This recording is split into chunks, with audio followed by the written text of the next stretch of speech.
Malaki ang tapyas sa presyo ng langis, ikinatuwa ng ilang mga motorista. Para sa detalye kasama natin Idol Rona Raka. 104.7 IFM. Report!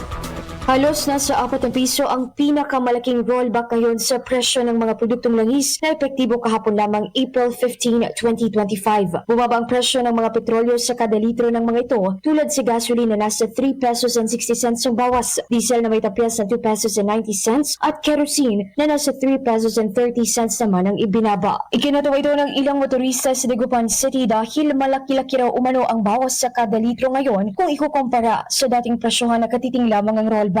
Bagamat nananatili ang patuloy na paglaw sa presyo ng mga produktong langis, ay umaasang mga ito na sana umano ay magtagal. Sa kabilang banda, nangangamba naman ang ilan dahil baka raw ay ibawi rin umano ito sa oil price hike sa mga susunod pang araw. Samantala, ayon sa ilang nakatanan ng IFM News team ng mga PUV drivers, mabuti raw at bumaba ang presyo nito lalo ngayong pagdaos ng Semana Santa na inaasahang lalakas din ang kanilang kita dahil sa dagsa ng maraming tao sa iba't ibang puok pasyalan. Mula rito sa IFM Dagupan, ito si Idol Rona Raka, Tatak IFM.